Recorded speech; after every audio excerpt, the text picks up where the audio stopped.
Maqaa ijoollee isaa Biltsiginnaa Madammarii fi Koriidarii jechuun abbaa moggaase. Barsiisaa Shannaaffii Taaddasaa jedhama. Naannoo giddu galeessa Itoophiyaa magaalaa Hosaanaa jiraata. Moggaasni maqaa ijoollee isaa jiraattota Hosaanaa qofa miti kan ajaa'ibsiise. Keessummoota ayyaana sabaaf sablammootaaf garas imalanis ajab-jechisiiseera.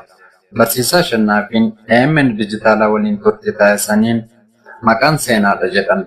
Kanaafis daa'imman sadii horeef maqaa seenaa irraa egereetti dabarsuun ijoollee isaa sadeeniin moggaasuun murteesse. Biltsiginnaa Shannaaffii, Madammara Shannaaffii fi Koriidara Shannaaffii jedheen. Badhaadhina ida'amuu Koriidarii. Akkuma ministeerri muummee Dr. Abiy Ahimad aangootti dhufaniin hiriirri deeggarsaa addabaabaayii masqalaatti waxabajjii 16 bara 2016 adeemsifamu sana waaree booda sa'aatii 10tti daa'imti durbaa dhalatte. Innis Madammar jedheen barsiisaa Shannaaffiin. Waanan Dr. Abiyyii fi yaada madaa'amuu isaanii jaaladhuufan mucaa koo jalqabaa Madammar jedhe jechuun ibse. Ministeerri muummee balaa yeroo sana itti aggaamame irraa oolanii abdii Itoophiyaa waan ta'aniifan yaadannoo sanaaf moggaases jedhe.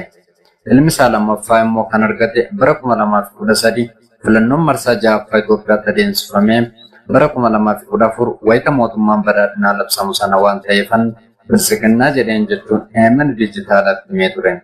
Sababni isaa badhaadhinni paartii ta'uu caala guddinaa fi jijjiirama ta'uusaa gochaan waan agarsiisaa jiruuf maqaa kana ilma isaatti moggaasuu ibse.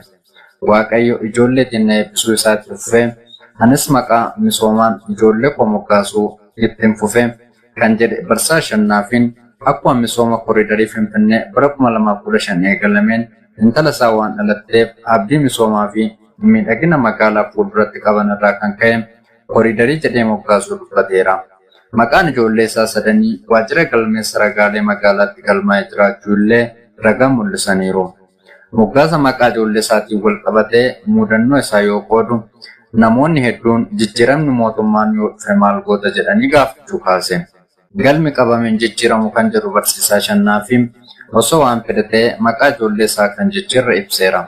Amma umuriin ijoollee barsiisaa Shannaaffiin isheen jalqabaa Madammar umurii waggaa 8, Biltsiginnaan umurii waggaa 4, Koriidar immoo umurii waggaa 2 taateetti. Daa'imman arfaffaan yoo dhiyeenyatti argatan gamanumaan maqaa qopheessuu hime. Eenyu ta'inna laata? Kun gidduu baayogiraafiidha.